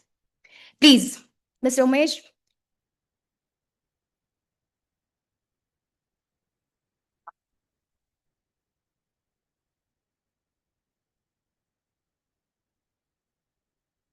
Good morning, everybody. Am I audible? Last benchers, am I audible to you? Super. I hope I'll not bore you for the next 15-20 minutes. I'll try and be as real as I can be. A quick introduction for everybody. My name is Umesh Uttamchandani, and I'm one of the founders with this company called Dev Accelerator Limited. We brand it as DevX. What we essentially do is we provide office spaces to larger enterprise companies. That's very boring stuff that we do, but we kind of represent it in a very informative and a graphical manner so that people who are watching it, seeing is feel in it in the right fashion. So that's the first activity that we do. Second is we invest into early stage startups. Till date, we have invested into 16 ventures, and at least 3 or 4 we got secondary exits as well. So we have seen the entire life cycle from investment to kind of raising, making money out of it. We are fortunate to do so. And there are still good one of them who have raised Series A, Series B, subsequent rounds of funding. And that's where we are with respect to investments. So I'll not move on that stuff. I'll take you to the journey. My topic for the day is that how did we reach to an IPO stage? From idea to IPO. That's what I will be covering today. We just got listed about a quarter ago. So we ourselves are fairly new in this ecosystem of listed entities. I'll run you through from day one. Since 2017, when we started, when we were incepted, what did we do and what made us reach there? What were the thoughts behind kind of getting listed? I'll run you through the practical experiences, journeys that we have witnessed, that we have gone through it. And in that journey, if something can be helpful for you, happy to kind of elongate on that and probably meet you offline as well if you need. So this was the first aspect. When we started in 2017, we were not from a real estate background. We are starting something which is hardcore, something which is related to real estate. All our peers, all our competitors were coming from a background of real estate who understood the nuances of real estate. The first project near ITC Hotel in Ahmedabad, when we were looking to start up, we had kind of outsourced it to an agency who was doing design and build. So here's how the process works, right? You take up a space, then you design it as per your understanding, you customize it as per your client's requirements, and then you deliver them and then manage it. That's typically called a managed office space. When we outsourced it to a design and build agency, we told them that this column that you see here, usko remove kar do, so that it increase the more seats. The revolt from their side was, if I remove this column, the entire building would collapse. That's how naive we were with respect to real estate understanding. And the first hammer that you see here, that was breaking of the wall of the first premises that we took up. It was a very ambitious project. We started with a 700-seater co-working space back in 2017, 2018, when the closest competition for us was 50 seats. That's the quantum of risk that we were taking. People surrounding us were like, you've gone nuts, you've gone mad. This project only works out in tier 1 cities, Mumbai jaake karo, Bangalore jaake karo, because that is where the system was mature, that is where ecosystem was already built. Why are you trying something in Ahmedabad? If you're looking to invest so much, do that in tier 1 cities. But we are a true believer of a Bharat story. I believe that postcode is not where the ambitions thrive from. It should not be limited to certain cities. It should not be limited to certain postcodes. And that is where this first project got kicked off. Extremely ambitious, as I said. 700 seats went live in May 2018, and August 2018 we were running at 105% occupancy levels. So that's how it started. We are 3 partners. Myself, Parth Shah and Rushit Shah, 3 of us who kind of started the journey, along with a listed entity back then, Dev Information Technology Limited. So 4 of us began the journey. The first logo that you see on the extreme right end of your screen, that's where the long story started. It took us at least 4 months to reach to a stage wherein we finalize a logo. Just to realize today that discussing or debating or arguing on the name or the logo is not that necessary. That's how typically works, right? I mean, your founders, when you start up 2 people, 3 people and surrounding people around you, you would be discussing what should be the name. You would be discussing कि इसका trademark मिलेगा कि नहीं, registration होगा, logo कैसा रहेगा, domain मिलेगा कि नहीं मिलेगा. We literally spent 4 months. Post that, we have started at least 7 companies. And I personally would have spent not more than 10 minutes discussing what can be the name and what can be the logo. Because that taught us, you don't need to spend a lot of amount of time. You need to narrate a story. You need to create a punchline around it, which kind of resonates with the people. But spending time, wasteless time in kind of deciding what can be the name of the company and what can be the logo of the company, that I personally feel totally wastage. And this is true learning from my side. The moment it got hanged on the wall, that was a great moment for us. Honestly, very proud of that feeling. I literally take pride in the fact that people in that vicinity, people in that system or people in the ecosystem have clicked a lot of pictures around this. We were in fact the first ones back in 2018 to host all the startup events that were happening. We had F8 from Facebook being launched there. We had Google Developers Group. We had Google Business Groups. We had eChai, which is a long-term partner for us, and a lot of other events that were taking place. It literally became a hotbed for startups, youngsters, innovators to come and utilize the space and infrastructure to throw their innovative ideas around. We used to host hackathons, and we, in fact, the first venture that we funded was from this space only. And it kind of flew after that. A lot of, post that we see a lot of innovative spaces around us, which have kind of mushroomed. Today, the ecosystem has matured so much that there are events happening on a day-to-day basis across the city on different topics and varied topics. So now today we can proudly say that the ecosystem has matured. Back in 2017 and 18, this kind of started from the journey when we were the only ones hosting the right people and the right brains and providing them a platform to scale up. So May 2018, when we were saying that we were delivering the office, the journey to deliver the office started in January. My partner Rushit, who happens to be an engineer, on 9th May, he entered the server room at around 8ish, and next morning till 5:30, he was there in the server room itself. Because as I told you, we are not coming from the real estate background. These were all challenges that we realized on the day, on the fly. Now, imagine you need to deliver something today, and you are realizing that there are 10 problems around the delivery just few hours ago. That is how it was for us. My partner gave it all. He went into the server room physically. He was sitting there without food, probably drinks being provided by us, being served to him, but nothing. He did not came out. He did not even use the washroom. He was right there sitting in the server room for n number of hours just to ensure that we deliver our first project, which is so closer to our heart and which can create impact for the ecosystem, which can create impact for our long-standing journey as well, which was just getting to start. So that's my happy partner. The clock that you see being depicted by my partner, that has become our kind of a logo for us.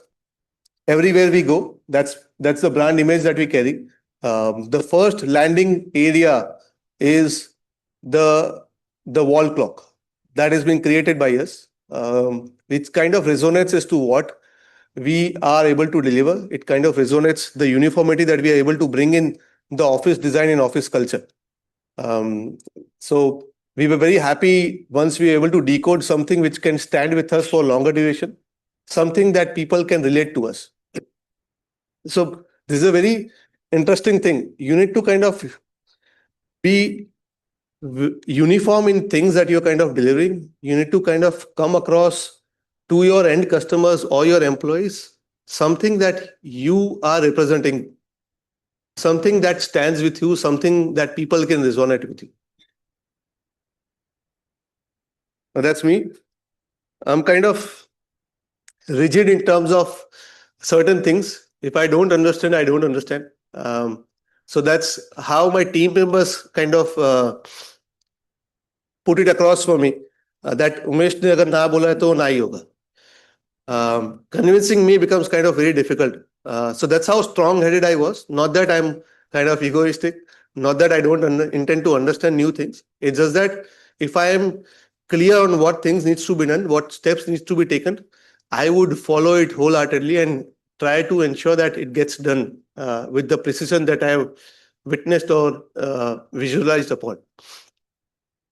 So if you as an entrepreneur or if you as an entrepreneur have a belief that you can achieve something, do something on the right track, follow it wholeheartedly. Do not stop in between.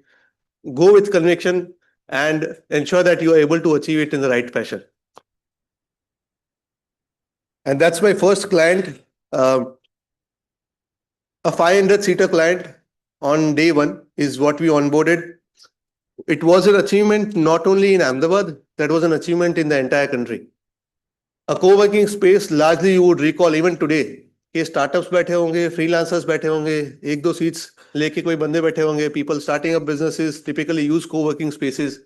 We kind of changed the narrative. In 2018, a 500-seater client, which is an enterprise company with a 2,000 people strength, doing north of $100 million of revenue, becomes a client for a managed office space or a co-working space, was the first thing to happen, not only in Ahmedabad, but in the entire country. We received accolades across the industry. We're the first one to kind of do it. Back then it was called enterprise clients. Now there's a fancy term called managed office spaces, which we kind of do it across the nation. The Mumbai project, so we started from Ahmedabad, then we expanded to Baroda, then we went to Mumbai. the Mumbai project is closer to our heart is because we started learning things in the real estate space. And that is when the first foreign integration came to picture. We used to outsource all our projects till then. But the Mumbai project that we did was the one that we had started doing it in-house. We acquired a small team, a Mumbai-based company which was into design and build. We utilized their skill sets, and we started from 2020 onwards. We started doing projects on our own. So the reason why we did this is because we realized that it is very critical to have layouts. It is very critical to have 3Ds and the execution of the project under your control and not outsource that. That was something core which we were kind of outsourcing it. We took a couple of bashings, took a couple of hits in the first few projects, but then we realized it very fast. And today, that standalone entity, which is our design and build unit, does annually 65 crores of revenue. So something which was a project built and designed only for ourselves, today is a standalone company and still growing and mushrooming at a speed that we want them. Well, that's me and my partner, Parth. 2020, we were literally at the cusp of shutdown. Right? We are into office space business. If everybody recalls, it was a difficult time for everyone. We were not sure if offices are going to be there or not. And while we are in the business of providing office spaces, still we did not give up. In COVID, we took a flight to Hyderabad, closed a client there, signed up a space there, right in the peak of COVID. Just showcases the conviction that something that we believed is going to stay, while the people surrounding us were kind of extremely pessimist that office spaces are not going to be there. People are going to work from home. You need to give up offices. You need to look for something else. We persisted with that. We believed in the solution that we were offering, and we continued in that direction. And it was like there's a story around it. I literally puked in the plane because I was having 105 degrees temperature. That did not stop us from going there. There was a glimpse of light that a client looking for 150 seats who can provide you payroll and recruitment solution business as well. Why would you let that go? So whatever condition, situation you are into, you need to go there, reach there, be in front of them, and ensure that you're achieving the outcome that you want.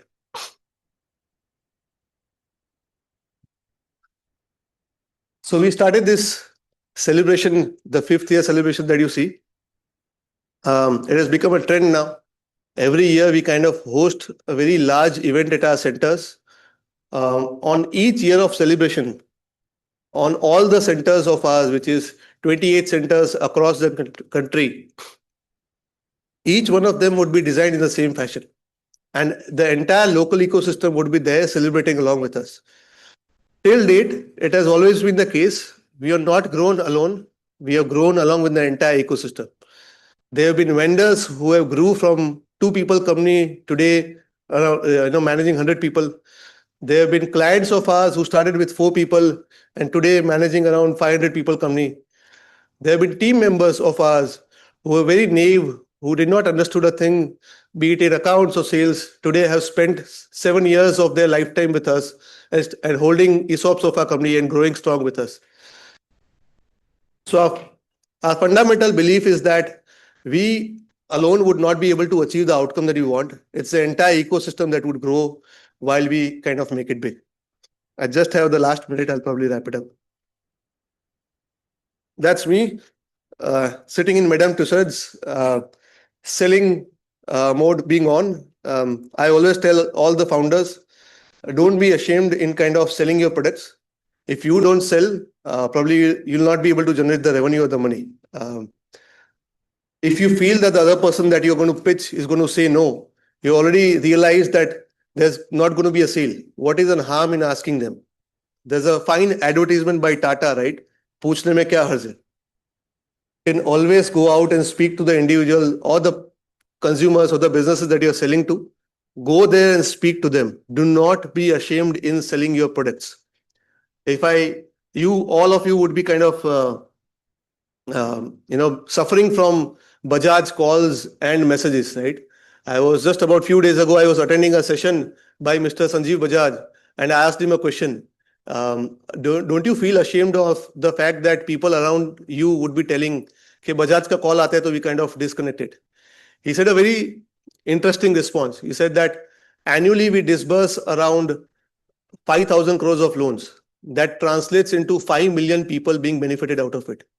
If few 100,000 people are getting pained out of it for the benefit of 5 million people, that is a good thing that we are doing.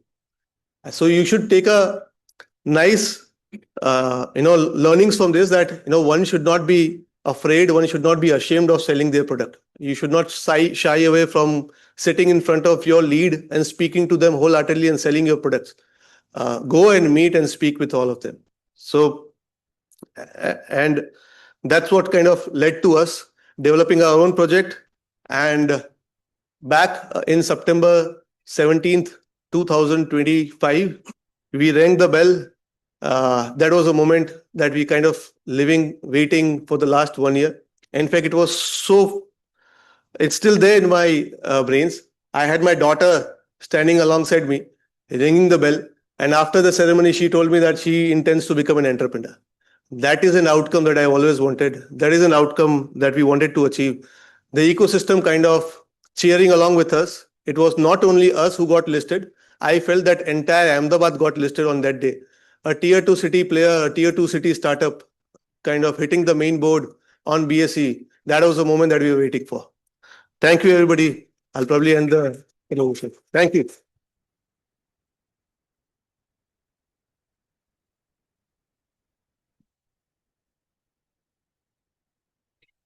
Thank you, Umesh. Thank you for sharing your journey. It was one inspiring one. Our next speaker comes from India Recycles, a zero waste enterprise tackling one of our most pressing environmental challenges. Mr. Pranav Gupta is the co-founder of India Recycles, where he's building solutions that turn waste into opportunity. Please welcome Mr. Pranav.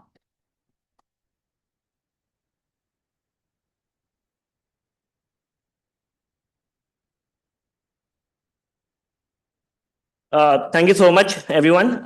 Thank you, Jeremy, for having me here. One very interesting factor is that my age is primarily the years of experience a lot of people in this room have. It's a proud moment for me to be here. At the same time, I want to share something about India Recycles, the journey we have, and what we have been doing. Most importantly, while I'm standing here and speaking, I primarily want to focus about a grassroots level innovation, not an international, a national, or a state level innovation. So imagine a morning that you're walking by a street and you see a tea vendor opening up a stall. You see a lot of traffic in Ahmedabad, and at the same time, you see a pile of garbage near you. Now, this pile of garbage is filled with old clothes, plastic waste, cardboard boxes, food waste, and whatnot. At the same time, what I also saw is a waste picker. The waste picker segregates the waste, looks at the fact that what is a value in that waste for him. And that is how we thought that India Recycles could be one value addition which automatically leads to innovation. We started very small. We started in 2021. Of course, our name was called Ahmedabad Recycles by then. It started as a campaign, which now has become like a moment. I don't come from a very pedigree background like IIMs or IITs or MITs or Harvard, but I could proudly say that we have worked with them all. India Recycles primarily work with 85% of the Indian population. That is the informal sector that I'm speaking about. What is informal sector? It's your waste collectors, it's your security guards, it's your drivers, it's your construction site workers, and much more. With India Recycles, what we also thought is that, now imagine someone working 7 days a week and 12 hours a day. And what are the marketplaces for them? On the other side, we as urban population are holding on so much within us that we actually have 50% of our wardrobe and of our home not being used on regular basis. So the idea was very simple, that we could collect things from people who have, and we could give it to people who have it in need. I would like to show you a small video over here.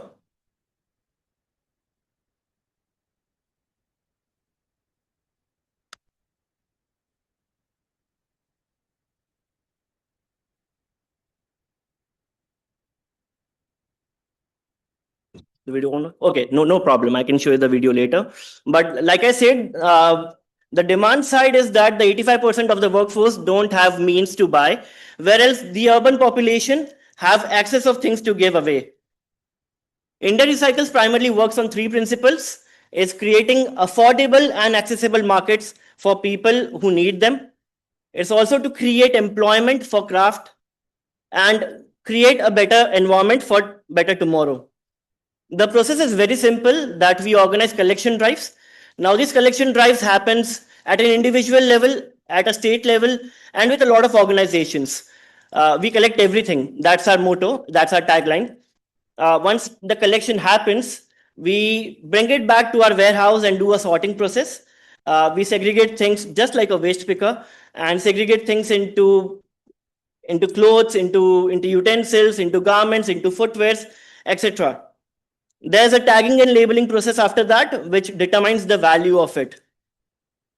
We reach out to different slums in the market. We tell them that, okay, we would come and set up a market over there. And that's how the process of distribution happens. Now, if you primarily focus on the 3 R's of recycling, which is reducing, reusing, and recycling. Recycling is a very elite concept. So we thought that why not just work on reusing?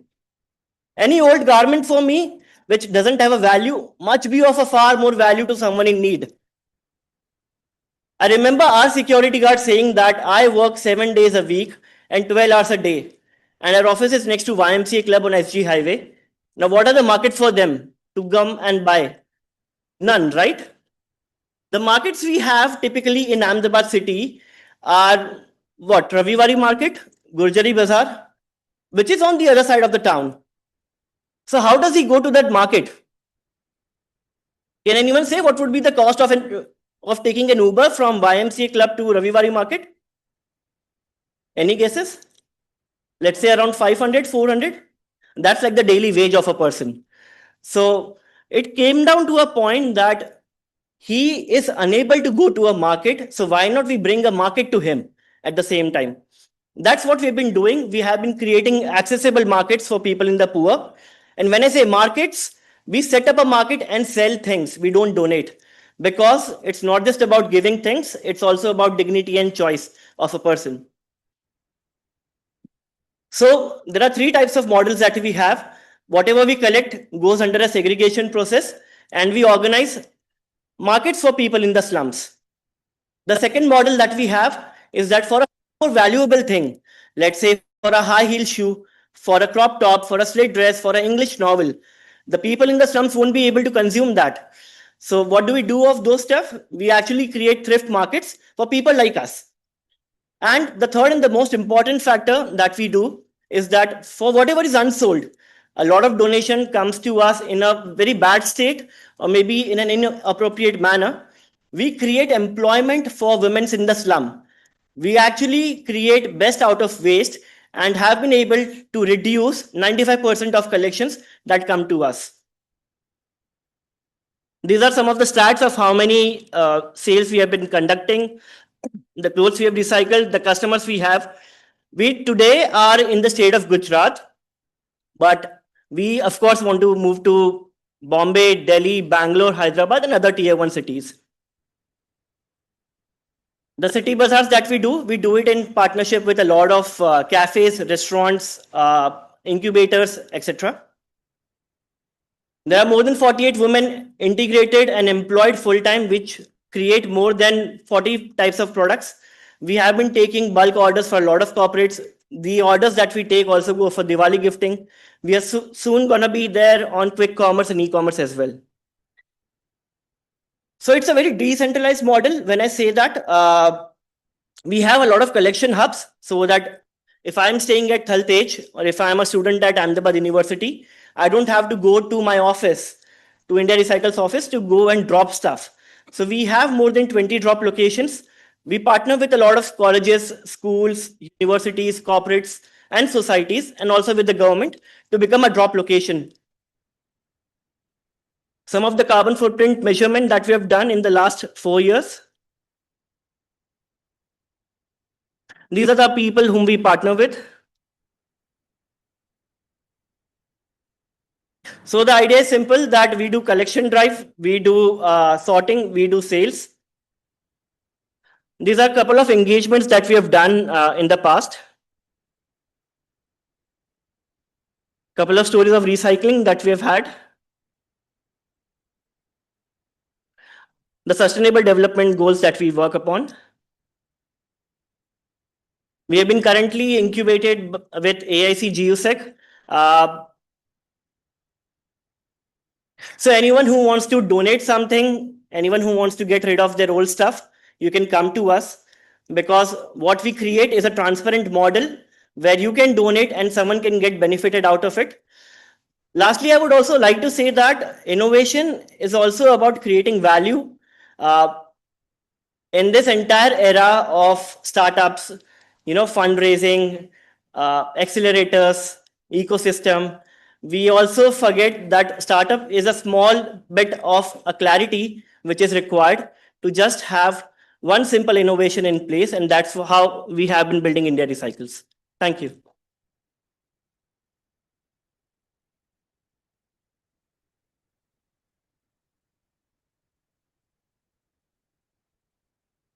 Thank you, Pranav. Thank you for showing us how sustainability and entrepreneurship can go hand in hand. Our next speaker, Mr. Ankit Machar. He's the National Head of Startups at Wadhwani Foundation's Accelerate program. In his role, he leads initiatives that have scaled to support over 5,000 startups across 130 cities in 18 states of India. The numbers are remarkable. 250 plus founders raising a combined 220 crore rupees through 50 plus investors, and the potential creation of over 26,000 jobs. Everyone, Ankit Machar.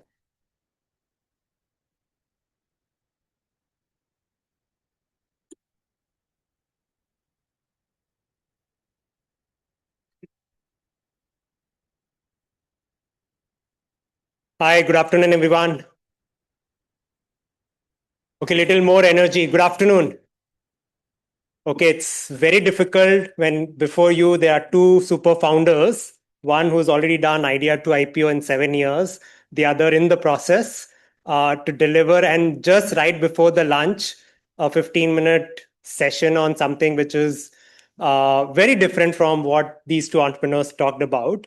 Let me do some justice to this. I have a lot of good friends here, investors also. I see a couple of my mentors as well here, who've kind of had. I had the opportunity to kind of work with them on the last 15 years of my journey. I'm a father, husband, ex-entrepreneur, now entrepreneur in heart, more of a operator, working with thousands of entrepreneurs across the country.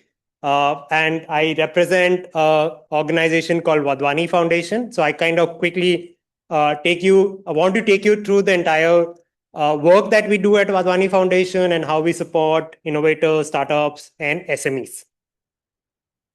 So our focus is largely the vertical that I come from is how do we support businesses for growth, and businesses could be an aspiring entrepreneur, existing entrepreneur, or an SME founder who's now building from a 50 crore, 100 crore to a 500 crore, 1,000 crore company. So that's essentially what I'm going to kind of discuss today. Quick introduction, Wadhwani Foundation. It's a US-based not-for-profit philanthropic initiative by Dr. Umesh Wadhwani. Umesh is a Silicon Valley entrepreneur, started multiple ventures. The third venture that he built took an exit for more than $9 billion way back in 1999, 2000. That's like 9 unicorns, 25 years back. 2002 is where the foundation was set up in India. 2004, we started our first initiative called National Network. Today, we are present in 15 countries doing different initiatives. I'll talk about that. We are a team of all operators brought together from the entrepreneurial ecosystem. So you'll see a lot of us here, my team, all of us either are entrepreneurs, ex-entrepreneurs, have worked in venture capital, or have worked with businesses to help them scale. This is our mission. Our mission, as I said, so we are looking to create ourselves as an impact unicorn with a mission to create jobs, and not just job, but family sustaining job, a job that can provide support to family of four is our mission. This is the mission that Umesh carries, and this is kind of distilled to all of us. Currently, we have 4 major initiatives. Entrepreneurship is one where we kind of work with students, startups, and SMEs. So that's job creation. And this is the vertical that all of us come from here. We have the second major vertical is called skilling, job placement, where we work with large scale students on helping them develop 21st century skills so that they're prepared for the future jobs. The third vertical that we have is the first one, the sector development, where we work with a lot of academic research, and then how do we bring that to commercialization? So there's a sector development that's happening. And finally, we know that we can't do this alone. So there is a parallel work that is happening with the government, helping the government officials, policymakers, involving them into the process. So those are the 4 major initiatives across the foundation that's working. We are currently present in 14 countries across India, Southeast Asia, Africa, Latin America, all emerging economies where we want to accelerate the economic development through job creation. This is our impact that has happened in 2025. If you look at from a business's perspective, we work with close to around 250 businesses, 140 growth stage startups, and 101 SMEs, helping them to move from a 10 crore startup to a 50 crore startup, or a 100 crore SME to a 500 crore SME, with a target to create 75,000 additional jobs through our interventions. I quickly want to now come to a very specific problem for next 5 minutes, and this involves all of us here. To be a third largest economy and become a 10 trillion economy by 2035, one of the issues that we are looking from, and this is the problem that we are trying to solve through our initiative, is we have to increase the household income of India, right? So currently we are at what, $1,800 compared to, if you look at Indonesia, which is an equivalent country to us, or a South Africa, or a Brazil, or a Mexico, which is all developing nations. We are way below. Ideally, we should be at 3.5K, but we are at $1,800. So that's one problem to solve. And then the other problem, other problem that we have is by 2030, or between 20 to 2030, India needs close to around 145 million jobs. This is the first part. If you see, 145 million jobs, and this is divided into 3 areas. So you have new entrants, all of us in the room. Many of you will be looking for your first job. So new entrants, farmers shifting to the non-farm activities, and then women entering into the workforce. And current scenario is that only we have been able to create 20 million jobs per year, of which 12 to 18, the job creation rate is just 4 million. There's a huge delta which is missing from what is required and what is currently the job creation market. And why I'm sharing this, because we are looking at an uprising kind of scenario. Eventually, if this is not being solved, what happened in Bangladesh, what happened in Nepal, what happened in Sri Lanka, what's happening in other countries nearby, as we see, could be a potential that we might see in India near to us. We are all fortunate here to be seated here in this environment, to be able to kind of understand, have this discussion, but a lot of people will not. And so our second problem is, how do we solve this gap? Can we, through our initiatives, do a delta change of 10%, 5%, 15%. So that's the another problem that we are trying to solve. What do we need to solve this? And this is another data that we've been able to capture of all the graduates that are coming every year. If you see the unemployment rate, 42% of the graduates which are educated are unemployed. And that's a huge delta again. I'm not even talking about the uneducated segment. This is the educated ones, which is the another data that we have. And to kind of work on this, there is another comparison that we did. Where do we exist? Where are we today? So from a job creation perspective, India has less jobs, less large number of firms compared to its peers. And when I say peers, we are talking about China, Malaysia, Thailand, South Korea, Vietnam, the South Asian countries that we are present. We are less in terms of large firms. We are at, our peers are 1.9x compared to mid-sized firms. And when I say mid-sized firms, these are $40 million to $500 million companies in India. And you can see the numbers. Large firms was close to around 220. In mid-sized firms is almost around just 1,500. And small firms is only about 1,600 compared to our peers. What we need to do to solve that problem is India need 10,000 small firms to scale to mid-sized firm, which has become a $100 million company, and 1,000 small, medium-sized to become large firms, which is $500 million company.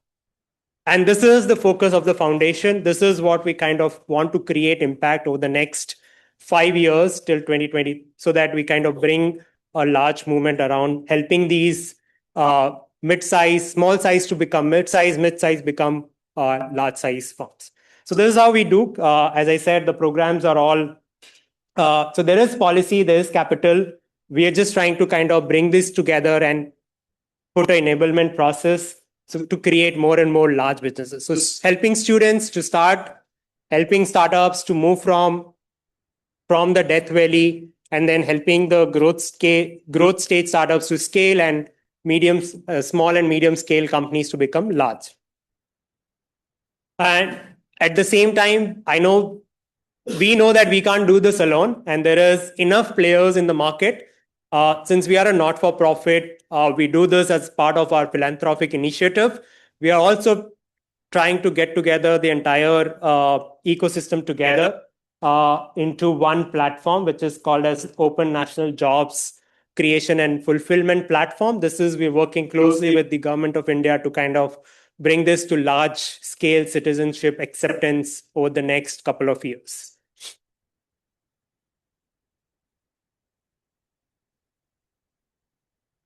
And this is basically supported by an AI platform where you have capability development, where you have expert support, where you have execution resources, and there is a coach available. Some of these things, you as an entrepreneur can do it sitting anywhere through using that entire AI platform. In case you need an expert to connect to, there are 1,000+ experts available on the platform to kind of connect. They have been filtered on, they've been put on a sector-wise, stage-wise kind of thing. And then the ones that are really ready to scale is where we come as coaches, and we kind of help with assisted journey to help you scale through our consultant to our set of experts. These are the 3 programs through which we support entrepreneurs and innovators. Liftoff.ai is for very early stage entrepreneurs, aspiring entrepreneurs, innovators. Check the platform, get into it, get the basic understanding of what you need to scale, move from idea to MVP or get to the market acceptance rate. Liftoff Select is for businesses which is doing revenues and now looking to scale 10x. Of course, there's a selection process, so that's the program where we're focusing on traction, revenue stage, startups, and SMEs. Accelerate is our bespoke, highly hands-on program for founders that are looking for actual growth and scale beyond what we are saying in terms of liftoff.ai and select. So if you're a 50 crore company, how do we help you become 500 crore company? Through a very assisted, customized program to kind of provide you with deep interventions from consultants, experts, and international expansion. So that's Accelerate. So these are the three programs that we run. We collaborate with a lot of partners. VentureStudio is one of our supporters from last 10 years. We've been working together on different areas, and you can through the incubator, through the accelerator, you can always join to the program. And this we are doing across India. So sitting here in Ahmedabad, sitting here in Gujarat, if you're on the platform and you're driving, you can always connect with somebody in Lucknow or Kanpur or somebody in Chennai or Coimbatore for manufacturing through the platform. And that's the peer network of service providers is what we are bringing together across India, where you can connect with the right people for right things to grow.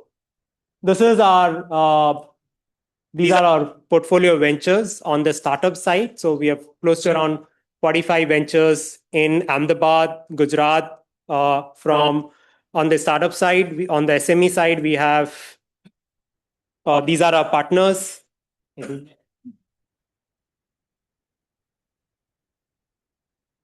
This is coming up. This is our portfolio of SMEs that we are working on the SME side.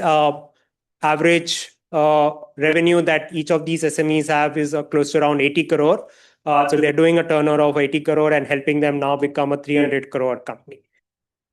I think there was a product demo on the platform, but I think it's not going to work. You can always scan the QR code or go look for Wadhwani liftoff.ai.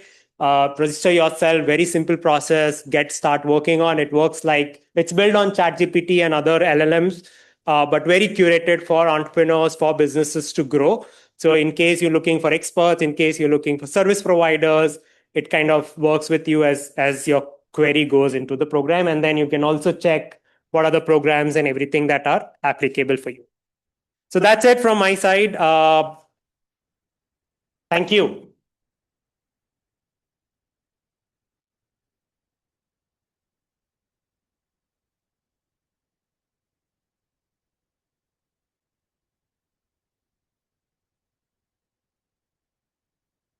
Mr. Ankit, thank you for sharing your insights.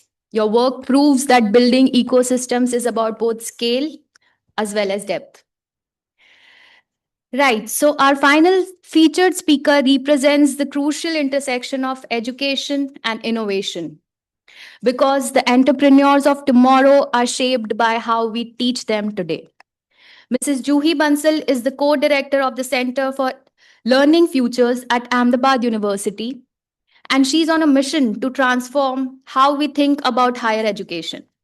Today, Juhi brings an AI-focused lens to education, exploring how AI can enhance learning and prepare students for a rapidly evolving world. Please welcome Mrs. Juhi Bansal.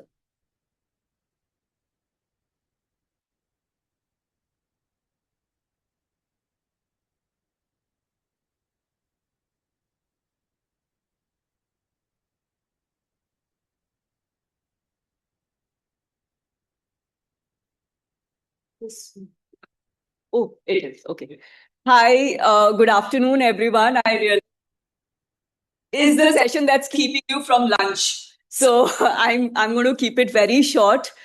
I first want to talk about, I saw all the great presentations today, which were about ecosystem setup, funding, networking, everything that one might need after they decide to become a founder. But what happens before that? How does a person decide to become a founder, or how does their thinking gets shaped? So my session is going to be around that. I'm going to start with a story, actually. Oh, I can move around. Okay, so I'm going to start with a story before I talk about what Clef does or what I do. So, we were doing a course on air quality, and we had a group of students come in, very young students, of course, of a university, but very young. And we said, okay, so this is a course on air quality, and decide your problem statement, decide whatever you want. But the idea is about mitigation of air quality. Now go use AI, do whatever, but come up with solutions. So these kids, they spend some time with ChatGPT and other AI tools, and then they come back and they say, we feel that the poor people are driving small cars and we should ban those from the roads. Then someone else came and they said that everyone should buy an air purifier and install them in their houses. We said, okay, now let's do the first session. So we went ahead and did the first session of the course, which was on science. And they understood what AQI was, what particulate matter was, and all of these things. Now they spent some time with the faculty, and of course, whatever AI they wanted to do. They went back and came back, and this time they think about sensors and how do you, because if you're able to calculate the air quality, then you can mitigate it, right? So they're thinking about, okay, I'm going to calculate how air quality works and what areas have bad quality, and then I'm going to work on mitigating. We said, okay, great. Now we had the next class was with a psychologist. So one of our psychology faculty comes in and talks to them about human behavior, and then they realize, oh, but right, even when the air quality is bad, people are still stepping out. Why are they stepping out? So that got them thinking.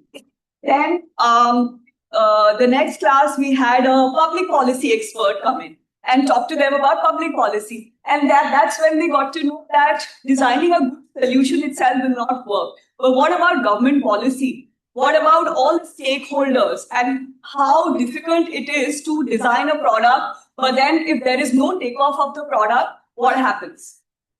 Okay. The next class, we had a design faculty come in, and they started talking about the city planning, and because the first solution that comes to your mind when you're thinking about air quality is, oh, why don't we plant more trees, right? But then they sat down with the faculty of city planning, urban planning, and they realized how the city is actually planned. Can you just grow and just go out and grow trees? No, right? There is a whole lot of planning involved. Okay, great. And then finally, they sat down with our professor of social sciences, and they actually started thinking about who gets to breathe good air. Is the air same for each one of us? And they went around the city, they collected data, they went to different neighborhoods, they calculated the collected real data, qualitative, quantitative, to see how air quality is in different localities, and then they realized that the localities which have poor people actually had worse air quality. And this got them thinking. And then finally, when the solutions came out, they were so much more different. Why do you think that happened? Oh, this was my mic drop moment. Sorry, where? Will I do this? Okay. I think I'm going to do this. Okay, so what do you think happened? Do you think we changed the students' intelligence?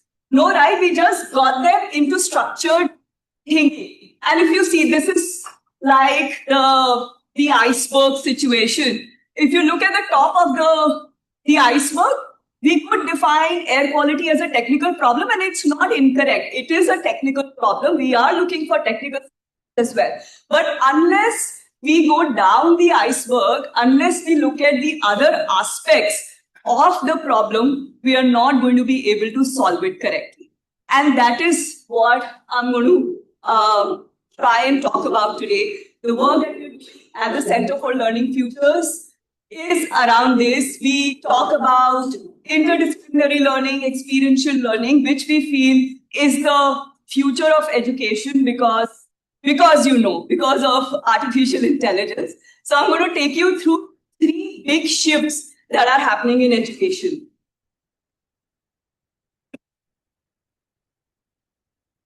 Okay. So before that, the World Economic Forum, as you know, ranked these three skills as the most important skills: problem solving, critical thinking, and adaptability. I'm going to now talk about how we can develop these skills in the current education system and how can we assess these skills. So this is the first shift.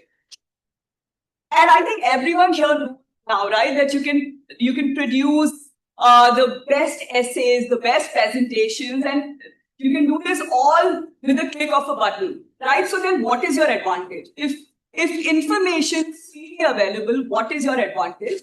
Your advantage is what you make out of this knowledge, right? And through the Center for Learning Futures, we run various programs where we get students to design their problems.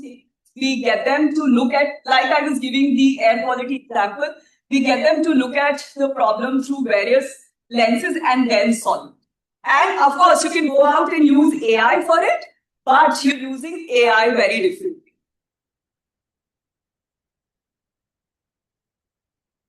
The second shift is, as you can see already, there's a growing gap between degrees and skills.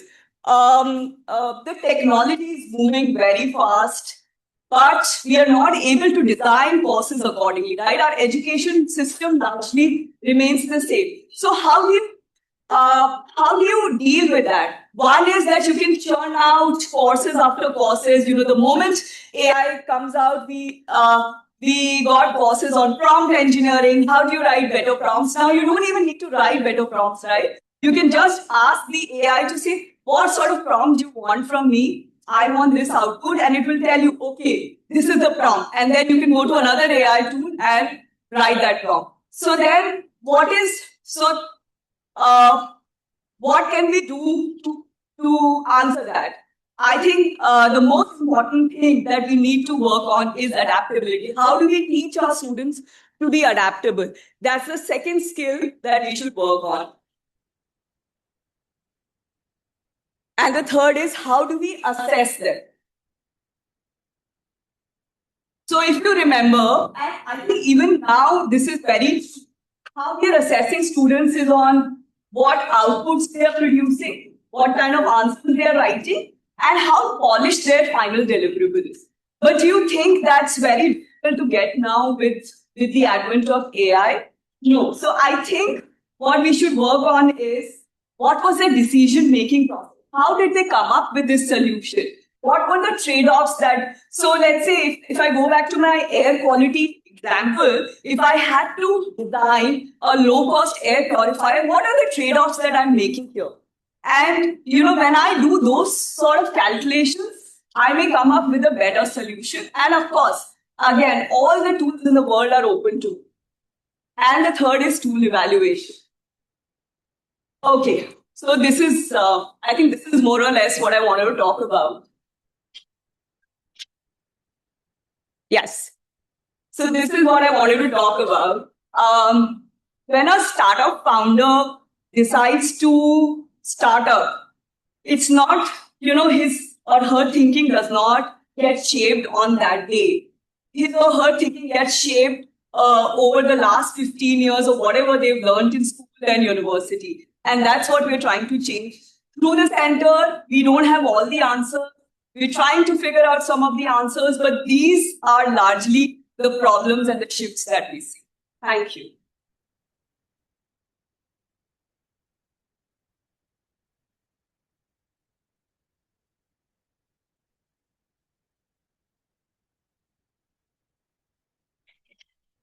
Thank you, Juhi. Thank you for that amazing session.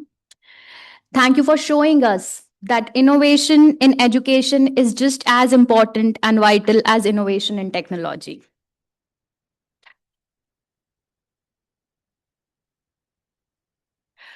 Right, so that was an amazing lineup of speakers we had, from policy vision to entrepreneurial execution, from ecosystem building to educational transformation. I think we have covered the full spectrum of what makes an rise. To bring our session to a close and share what comes next, please welcome back on stage Mr. Jeremy Fritzhand, CEO VentureStudio.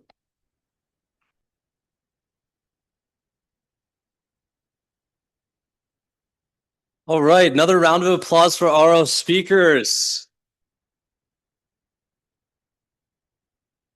So here's what's next, all right? Lunch is going to be served upstairs on the first floor of the GICT. Fondly call it the airport area. You see it's a beautiful view of our campus. So once we complete here, you can egress out of the auditorium. There'll be volunteers that are directing you to the stairs to go to the first floor. Elevator, it's at the end of the hall. All right, after lunch, we have the highlight of our summit, the Ecosystem Expo. You're going to meet the founders behind some of Gujarat's most exciting ventures and the partners that are enabling and investing in them. So you can scan the back of your badge. There's a QR code. All right, it'll take you to a page that'll have both the speakers that you heard from today, they're linked in. And then if you scroll down, you can see all of the rooms for the expo. You can click through even to the links of the websites of the startups and the founders and their LinkedIn pages too. So be sure to connect with everybody. And if you are posting about the event, be sure to tag VentureStudio or any of the startups or enablers that you're including in your pictures. So thank you once again for being part of this. Now let's go have some lunch together. Thank you all. See you at the expo.